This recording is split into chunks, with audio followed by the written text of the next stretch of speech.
This is a review of the incomplete history of secret organizations for the A Series of Unfortunate Events TV series.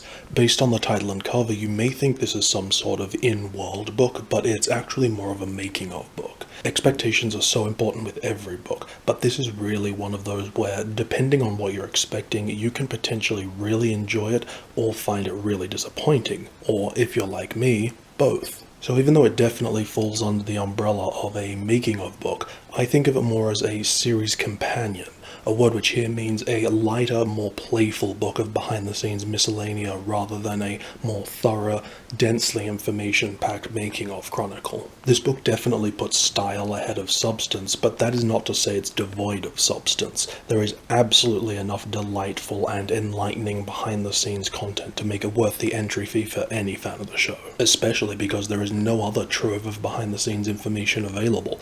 There are a few measly featurettes on YouTube, but with Netflix not releasing the show on Blu-ray, there's no behind-the-scenes documentaries or episode commentaries or anything, which, as a sidebar, I get why it's in Netflix's interest not to release physical media, but I don't see why that should prevent them from having special features and commentaries and stuff as part of their service. Surely that would only add incentive to be a subscriber rather than pirating their content.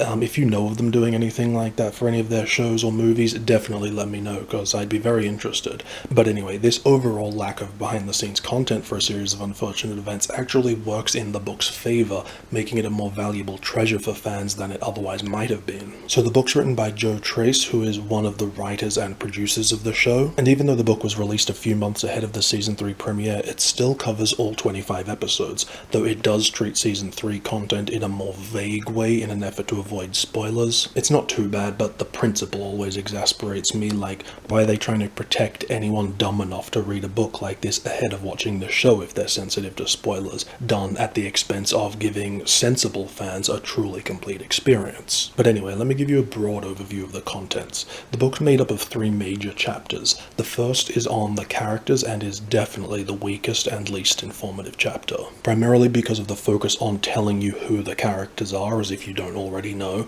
There's definitely too much fluff and filler, reiterating stuff from the show, which is doubly bad because 1, this book does not have the space to waste on such stuff, and 2, it's just uninteresting and pointless for the reader. And so for each character you get a description of who they are, accompanied by 1 or 0 quotes from their actor. The second chapter is on costumes and makeup. Having so much space dedicated to these areas is certainly appropriate given the major role they play in the series. There's also some stuff on the 3 most important props. Both the text from the author and the heavy use of quotes from cast and crew throughout the whole book are hit and miss in terms of their interest. I'd say it's about 50-50, which is not an impressive ratio, but it's not a disastrous one, because when you're a fan desperate to learn stuff, the positives of finding one good sentence outweigh the negative of having to endure 3 or 4 bad sentences. And that's the overall experience of this book, which is very fortunate because even though the quantity of good, genuinely enlightening info and anecdotes may be lacking, but when they do appear, it's the quality and charm that really saves this book's bacon in a big way. And it achieves this by often being surprisingly forthcoming with details and insight as to how or why something was done. Inspirations are freely discussed, even just something like the book acknowledging the existence of the 2004 movie a couple of times. I'd have thought they'd just act like that doesn't exist. And so it's a great example of the unpretentious and open nature the book often displays, which is a hallmark of all the best behind-the-scenes content. Because the alternative is where the misses come about, as a result of too much of the text and quotes being blanket statements that try to cover the work done for all 3 seasons in 2 or 3 sentences,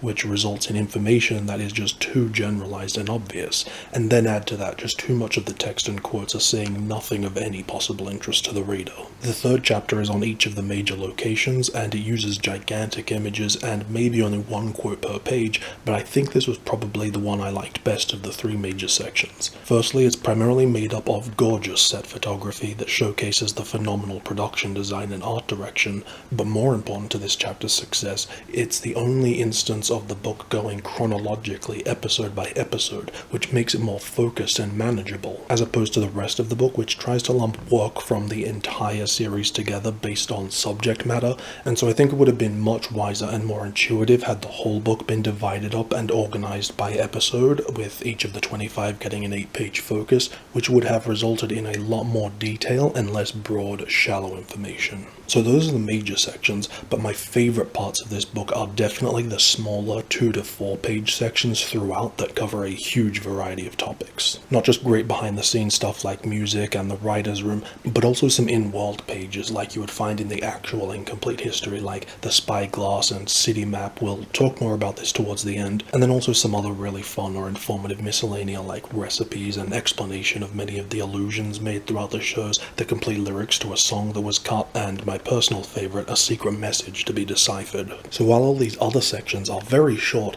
they're also probably the most impactful and well done in terms of the book successfully achieving the type of book it's trying to be. That's not the case for all of them though. Some sections are just lists of things from the show without any attempt at behind the scenes commentary, like just listing and describing Violet's inventions or listing the For Beatrice notes. And I just hate that they're taking up space when the book is desperate for more actual content. But overall, I prefer to view this focus on smaller sections as an astute acknowledgement of the book's inability to cover any one area with depth, and so chooses to double down on the idea of being short and sweet and covering a wider variety. So the book feels more like a candy shop than a restaurant, which is not necessarily bad, it's just a different experience that will be more or less appealing depending on what you want.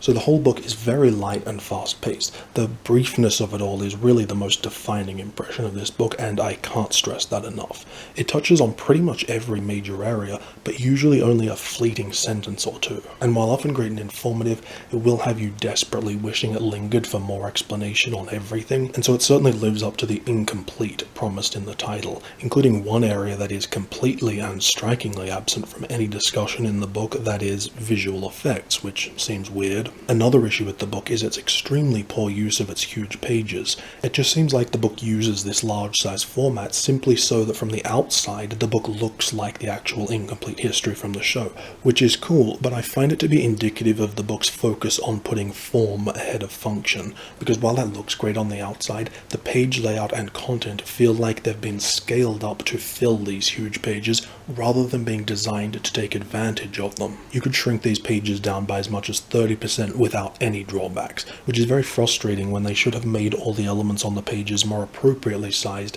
thereby creating the space to add more much needed worthwhile text. And definitely more behind the scenes photos, because even though the ones that are here are fantastic, it feels very lacking in terms of quantity. That problem aside, however, the visual design of the book is absolutely beautiful, as I'm sure you've already noticed. It's a great looking piece. Again, size and quantity aside, the photos are otherwise used so impressively and look stunning, which isn't really a surprise given that this is undoubtedly one of the best looking shows ever made, so it's good the book lives up to that. Likewise, you'll have noticed this is a very design heavy book, with each page getting tailored treatment, which is always outstanding to see since that's the best way to design a book, as the book itself and the reader's experience benefit greatly from it. Although, even though the graphic design is mostly beautiful and whimsical and evocative of the show, it doesn't always perfectly capture or understand the show's very specific aesthetic with the same skill used in the immaculate graphic design work seen in the show itself. Particularly the book's use of color can often be very garish and amateurish. Also, the use of graphic design, typically the titles,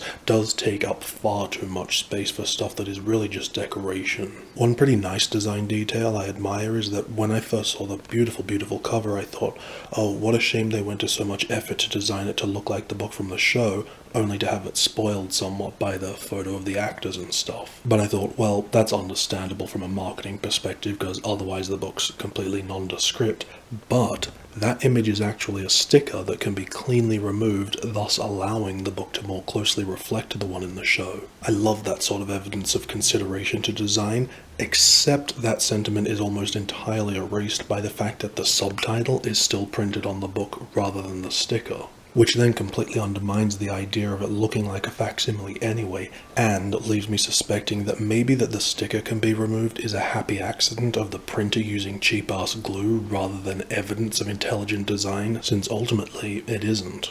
So the dead horse I've been beating for this review is the book's need for more content, because even though this desire for more content is basically the dissatisfied lament I make for every book, whether it's reasonable or not, it's still an honest feeling and so worth expressing. But in the case of this book, it's not just wishful thinking. Not only does it genuinely deserve more content, but more upsetting is that it has the space and the ability, but it's mostly being squandered. While I would certainly not call this book a failure, it does have three major legitimate failings that are compounding to really sabotage how brilliant it could potentially be. I mean, even from the outset, the book's obviously already at a disadvantage due to having to cover 3 seasons of a very expensive and production-heavy show. But then on top of that, it's inexcusable and irritating to have a book that is starving for a greater quantity of quality content and yet flaunts pointless filler and fluff.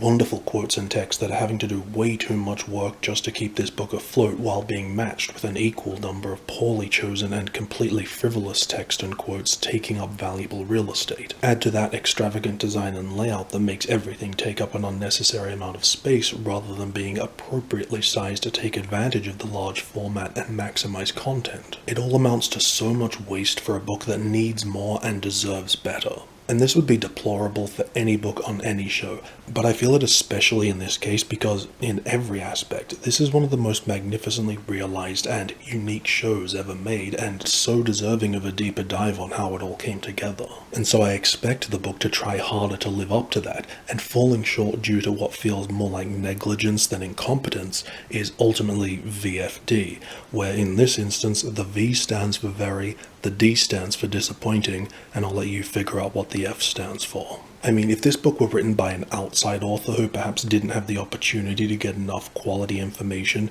you could at least sympathize, if not excuse, this inordinate filler content and lackluster quotes. But to have that stuff in a book by a writer and producer who not only has unlimited access to the cast and crew, but also the ability to create insightful content based on his own knowledge and experience of the making of the show, it's just reprehensibly cheap and lazy. However, we can't change any of this. The book is what it is, and so in an effort to be constructive, my goal is to get you in the right headspace to enjoy it in spite of its inadequacies. Because I don't want you to get it and then have you be dismayed and dissatisfied, but nor do I want you to be put off by what I've said and have you miss out on what is still a wonderful and enjoyable book. Because once you get over the lack of content and the things preventing the lack of content, you still have a delightful book that no fan of the show will want to miss out on. So rather than viewing it as a skimpy making-of book that puts style over substance, see it instead as a beautiful, fun keepsake that also happens to have a worthwhile helping of very insightful tidbits and anecdotes about the making of the show that you won't find anywhere else. Also, it might amuse and bamboozle you to know that there is an audiobook version. I think it might also come with a PDF of the book, but yeah, that exists for some reason. And even though it's really not worth mentioning because it's just too terrible, I thought you might at least like to be made aware of the existence of the 48-page making of book that came out for the 2004 movie called Behind the Scenes with Khan Olaf. Lastly, I just want to go on a little side ramble that doesn't really have anything to do with reviewing this book, but is some mournful, wishful thinking inspired by it, and it feels appropriately Snickert-esque to end on a note broadcasting despair for the cruelties of life we are powerless to change. And that is, I think it would have been to the immeasurable benefit for the book, fans, and the publisher had they instead released 2 books.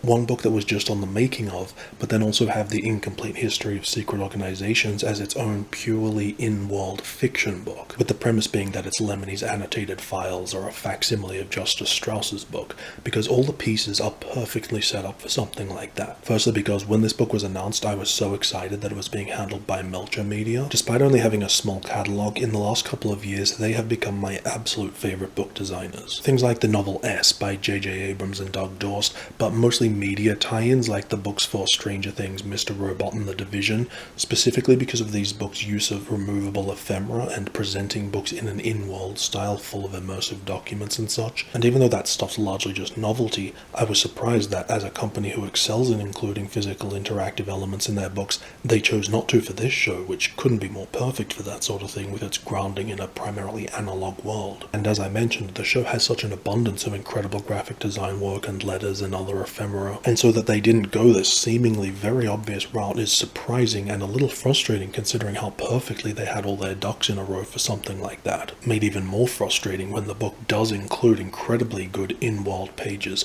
My favorite is the detailed city map that also shows the VFD tunnels, and then there's other things like the unexpunged page on the Poultryville fire, some newspaper clippings that hint at lore not mentioned in the show or books. But ultimately, it's just such a tease for what could have been. Even the secret message to crack that I mentioned is a wonderful and fun inclusion, but because it's the only thing like that, it too teases the possibility of clever interactivity and mystery that could have been taken even further in a fully in-world book. Plus, there's obviously a strong precedent for these types of immersive books for this franchise, with the unauthorized autobiography and the Beatrice letters and even the To My Kind editor notes used in the novels themselves. So you couldn't ask for a more perfect and obvious show to create such a book for. Unfortunately, that's not how the story goes.